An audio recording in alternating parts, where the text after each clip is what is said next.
Bonjour à tous, je vous propose aujourd'hui une vidéo test de la mallette étanche Lycus MA200 pour drone DJI Mavic R2 ou DJI R2S. Cette mallette est conçue pour emporter avec vous l'intégralité du Flymore Combo, voire même un petit peu plus, puisqu'il est possible de rajouter 2 batteries supplémentaires, si on considère qu'on peut en stocker une dans le drone. Je vous présente pour commencer l'emballage dans lequel cette mallette est expédiée.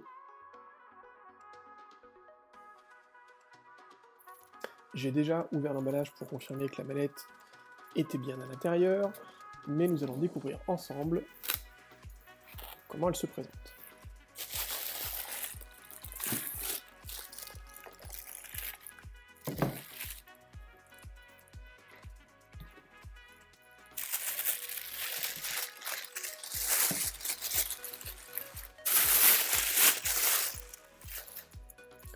Voilà la mallette Lycus MA200.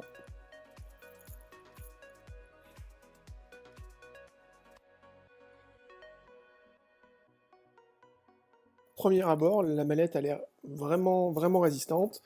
Elle est beaucoup plus petite que je l'imaginais initialement.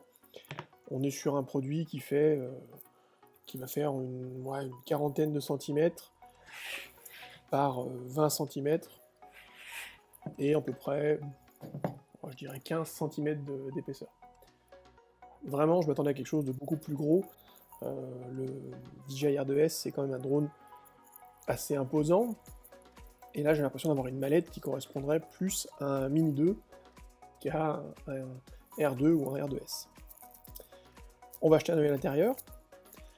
Pour l'ouvrir, il est nécessaire d'appuyer sur 2 petites gâchettes ici, avant de lever, hop, les sécurités. Lors de la première ouverture, vous trouverez une notice de Lycus qui permet d'apprécier la façon dont ils ont prévu que nous rangerons le drone dans la mallette.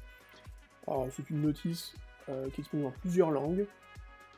Je ne sais pas si vous la voyez bien, je vais essayer de faire le focus dessus.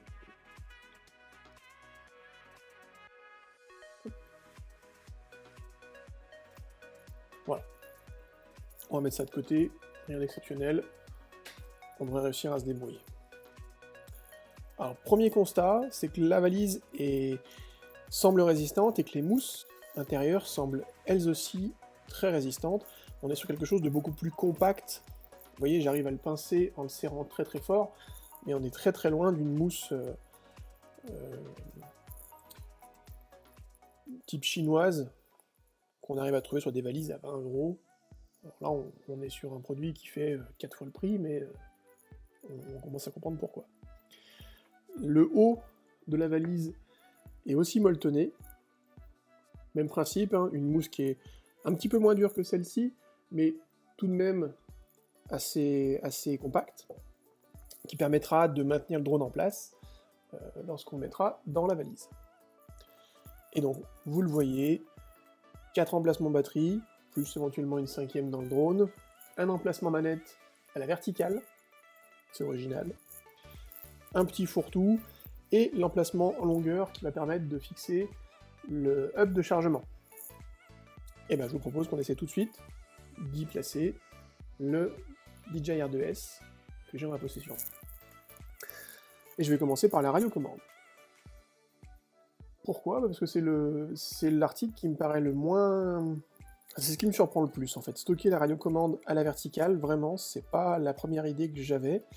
D'autant plus en y gardant les joysticks, je trouve ça hyper pratique, ça évitera de les démonter à chaque vol, et vraiment, ça me surprend, alors on va essayer. Et bah effectivement, c'est vraiment pile poil. Je pense que vous le voyez, hein, c'est vraiment... Les découpes sont parfaites, l'insertion et le retrait sont faciles, vraiment. On est sur un compromis intéressant entre la taille de la valise, qui est un petit peu plus haute du fait de cette radiocommande, et en même temps beaucoup plus compacte, puisqu'on n'a pas besoin d'avoir la place d'y mettre une radiocommande à plat, ce qui aurait forcément fait grandir la valise. Je vais mettre le chargeur comme l'indique l'IQus en dessous du drone. De toute façon, ça va être l'un des produits sur lesquels on n'a pas tellement le choix. Si on veut pouvoir le faire rentrer, il faut le mettre où ils l'ont prévu. Bon, on va tortiller un petit peu le câble, pas trop, parce que j'aime pas ça. Mais ça rentre sans forcer. Je pense que le drone passera très très largement par-dessus. Et puisqu'on en parle, eh ben, c'est ce qu'on va faire tout de suite. On va y installer le Mavic, en l'occurrence le DJI R2S, puisqu'il s'appelle plus Mavic maintenant, directement dans le placement qui est prévu à cet effet, au-dessus du chargeur. Oh, là aussi c'est parfait, il n'y a aucun jeu, on voit bien que le Mavic est calé au top. Alors moi je choisis de ne pas l'installer avec la batterie, je préfère ne pas stocker le drone avec les batteries, d'autant que je n'ai que les 3 batteries du Flymore Combo. Maintenant, après chacun fait ce qu'il veut. Je choisis aussi d'enlever les hélices, même si la valise permet de fermer sur le drone avec les hélices, on fera l'essai dans un petit moment. Puisqu'on en parle, venons-en aux hélices d'ailleurs. Elle dépasse très légèrement, mais la mousse viendra caler, donc ça va laisse passer. Le hub de chargement, lui on n'a pas le choix. Il n'y a qu'un emplacement. Donc là, très bien. Je vais en profiter pour y caler 4 hélices de rechange.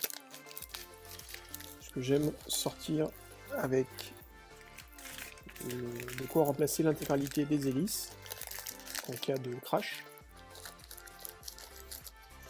J'ai pas toutes les hélices du Flymore Combo, parce que concrètement, si j'en arrivais à casser 8 hélices, je pense que j'arrêterais pour la journée. Hein.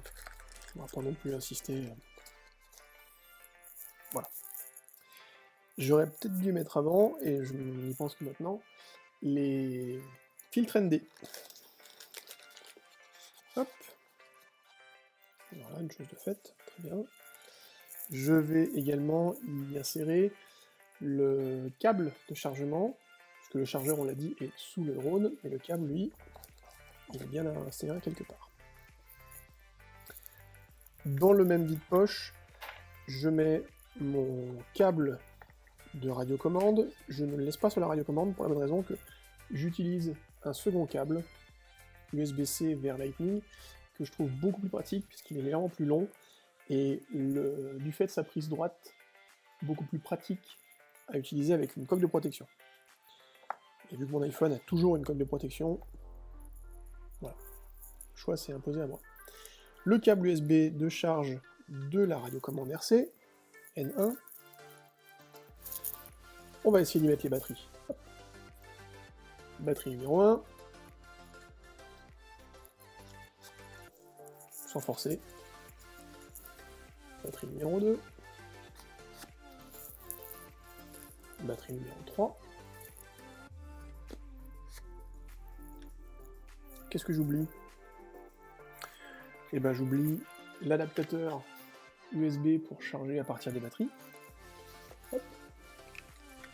Une petite carte SD, adaptateur SD pour transférer éventuellement des fichiers à la volée.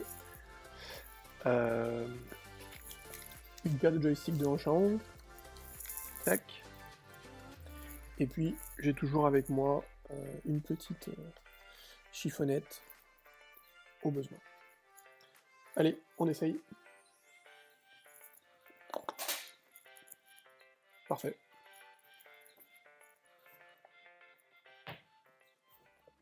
Aucun bruit dans la valise, tout semble bien calé, j'ai fermé sans effort, vraiment.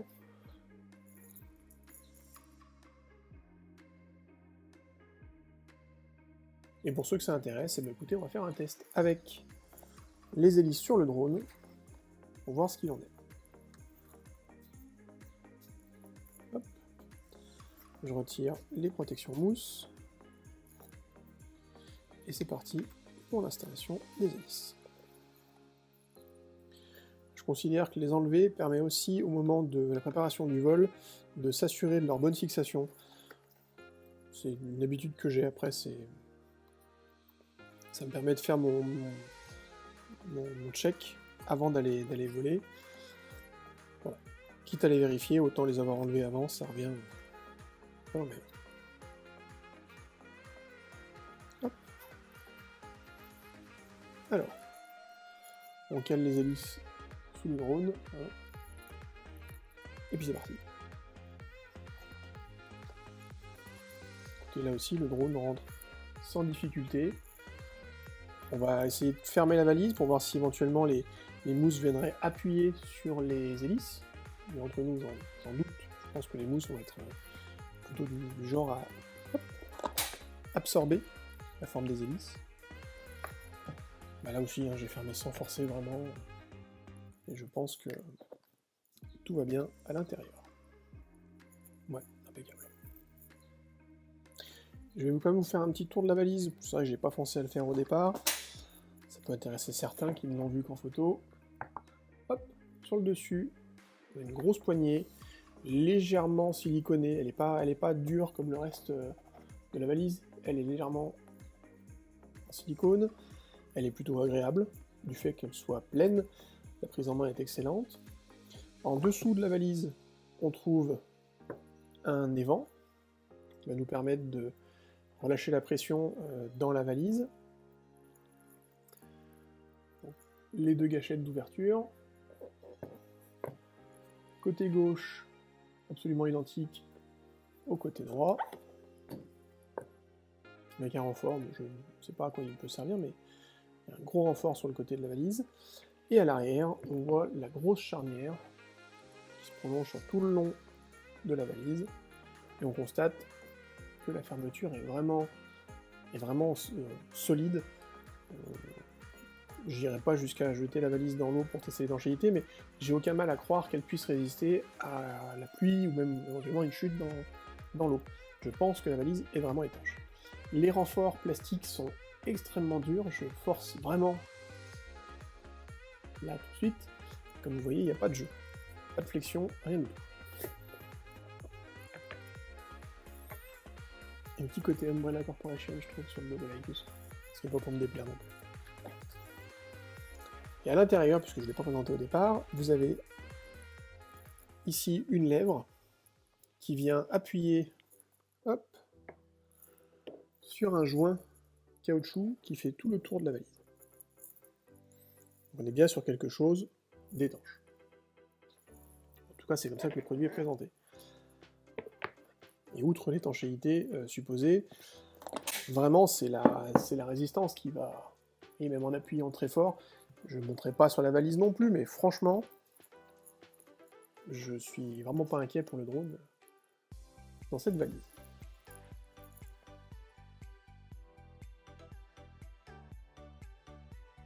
Eh bien écoutez, j'espère que la présentation vous aura plu. Le but était de faire la première présentation en français de cette valise Laicus.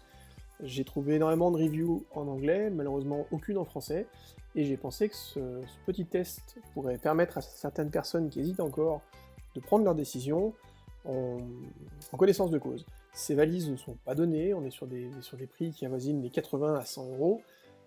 La décision ne se prend pas forcément à la légère, mais quand on veut protéger un drone qui dépasse allègrement les 1000 €, je pense que ce genre d'investissement est nécessaire. La valise qui est fournie avec le Flymore Combo, à titre personnel, je ne l'utiliserai pas. Si vous voulez voyager avec l'ensemble du Flymore Combo, tout est vraiment trop serré, et j'ai peur pour le drone et ses accessoires.